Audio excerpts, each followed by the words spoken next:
ॐ शान्तकारं भुजगशयनं पद्मनाभं सुरेशं विश्वाधारं गगनसदृशं मेघवर्णं शुभांगं लक्ष्मीकान्तं कमलनयनं योगिभिर्ध्यानगम्यं वन्दे विष्णुं भवभयहरं सर्वलोकैकनाथं। हरि ओम।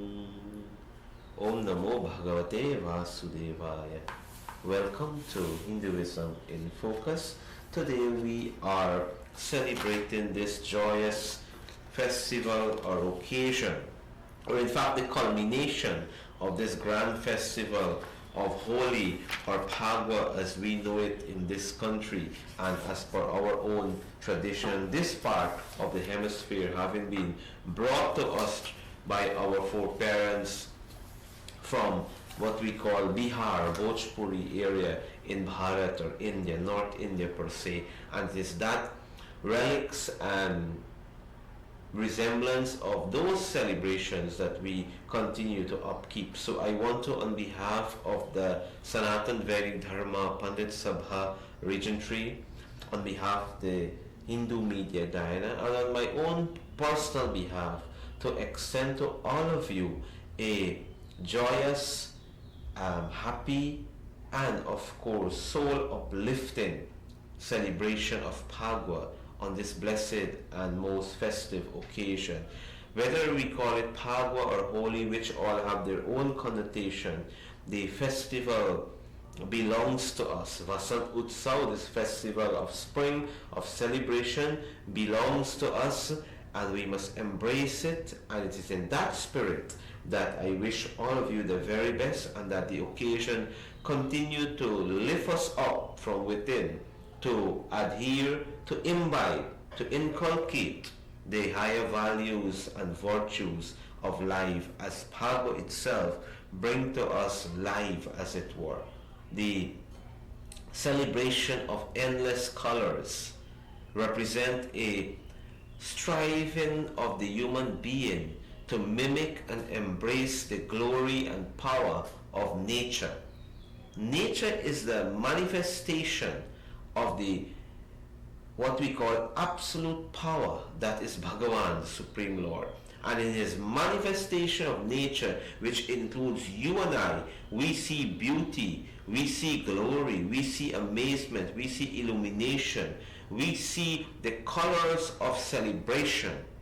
And Phagwa or Holi is the celebration of that nature which we mimic through abhir, powder, abrak, and all that which comes, the embrace and the sweetmeat. This festival has been given to us, we have inherited it, and it has universal scope, universal embrace, and certainly it also has what we call a devotional content. Yesterday we spoke about the idea of Holi, which comes from the word hola. Please go back to the Hindu Media Guyana Facebook page, and also YouTube is active now, and you can always review these discourses for proper contextualization and of course understanding of our Asian tradition, culture, and way of life, as it were. And so we talk about this whole process of self-sacrifice, of sacrifice to nature, of thanksgiving, from which the festival of Holi has sprung forth. So this is a festival of sacrifice, a festival of thanksgiving, where we try to mimic nature and express our gratitude. And so the bonfire was only what we call a physical representation, physical attempt to bring home the message of self-sacrifice, the message of thanksgiving, the message of nature's bounties being glorified, being grateful for by the human being. Phagwa in our context also have come to define us along what we call a religious element, a religious content, and that religious content is based on bhakti, or an absolute love, the pure love for Bhagavan. Sushi Prema is a true love for Bhagavan, and that the miracle of true love for the Lord, selfless love for the Lord, innocent love for the Lord, unconditional love for the Lord can bring the Lord to our own space, can bring the Lord to manifest even in what appears to be impossible. And so in Gayani's context and in this part of the hemisphere, we celebrate this devotional legend of Bhakta Prahalad, which we all know well, and which led to Prahalad's devotion to Mahavishnu, led to Mahavishnu's manifestation as Narasimha Bhagavan, and the destruction of Hiranyakashipu, and the celebration of Bhakta Prahalad, and the awe and amazement of what true bhakti is and what bhakti can result in, and that is to bring the Lord to our own rescue. And Prahalad himself prayed to Mahavishnu in the Vishnu Purana. Prahalad prayed to the Lord that may this love never die from me. He says in the Vishnu Purana, Ya priti ravi vivekanam vishayeshvanam payini Tvamanu smarata samehidhayan mapasar patu. He says that, Lord, the depthless love which the ignorant have for the fleeting objects of the senses, as I keep meditating on thee, may not that love slip away from my heart. This is a prayer of Bhakta Prahalad, a prayer that brings to us what true bhakti is, what true love is for the Lord, what devotion itself is, for want of a better word. And that in Prahalad's case, being a 5-6-year-old kid, as it were, not even an adolescent at the time, Prahalad had and cultivated what we call pure love in his heart, pure bhakti. It is so innocent that it had no contamination of attachment for any other thing in the world. It had no contamination of a condition.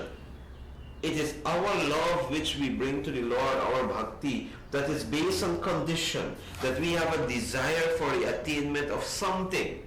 We have a desire for the attainment of some situation. So it becomes conditional. When it becomes conditional, it loses the real, what we call, substance of what bhakti should be. But in Prahalad's case, a stark reminder and a great example of true love, Prahalad has shown that true love requires no conditions, just love for the Lord.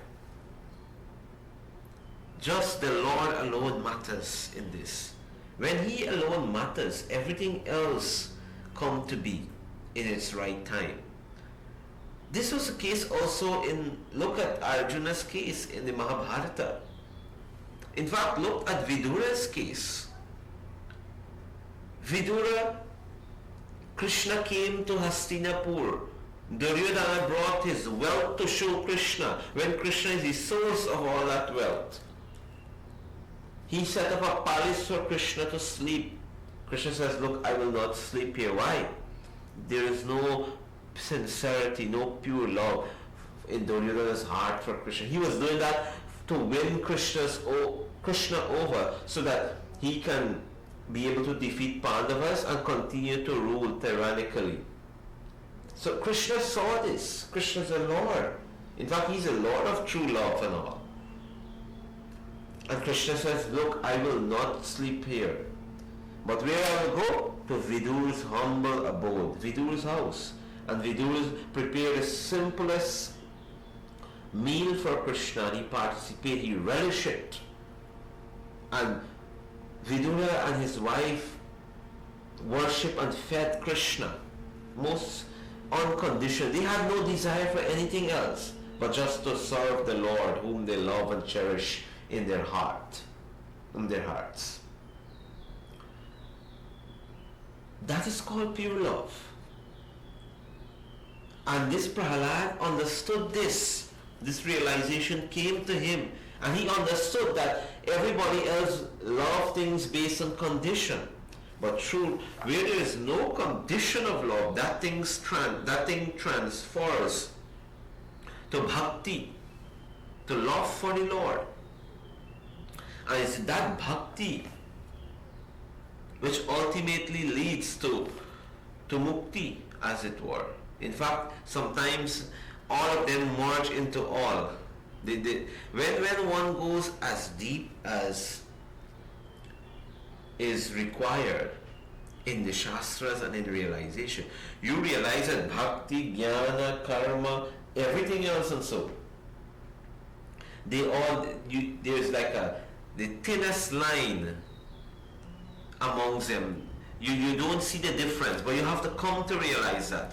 Outside of realization, we can argue which is better, which is higher, which is more advantageous, which will not lead you to X, Y, Z based on schools of thought and all of that. But the saint who has walked this path, like Paramahamsa Ramakrishna, he come tell you all is fine, all is the same experience I got. They all lead to the same. And somebody who is not fully there, but some extent there, you realize as you get closer to realization, the line is removed amongst them. And so like this, pure devotion is manifested. And Prahalad understood this. He says, Lord, that deathless love which the ignorant cherished means the attached one for the fleeting object of the senses, all the things around us which the senses respond to. As I keep meditating on thee, may not that love slip away from my heart. My love only belongs to thee. This was the purity of Prahalad's love. It is this love that the Lord manifested as Narasimha Bhagavan. And that legend we have come to accept here in this hemisphere and in our tradition as was given to us by the forefathers. And that we continue to relish in, and we celebrate this occasion of Phagwa to celebrate true love. So while the social aspect is taken care of, while everything else happens in Phagwa, beneath all of this grand celebration of nature, of thanksgiving and embrace of the social aspect, all of that, there's a devotional content that reference directly to the individual seeker, to the individual bhakta, and that is when we recollect and we recognize Bhakta Prahalad and his pure love for the lotus feet of Mahavishnu. On this occasion, I want to extend again special wishes, Phagwa wishes, holy wishes to all and sundry, and may this occasion inspire us to continuously walk along the path of Dharma, along the path of bhakti, of good works and knowledge as it is. Until we meet tomorrow, may grace of Bhagwan Vishnu be with all of us. Om Namo Bhagavate Vasudevaya.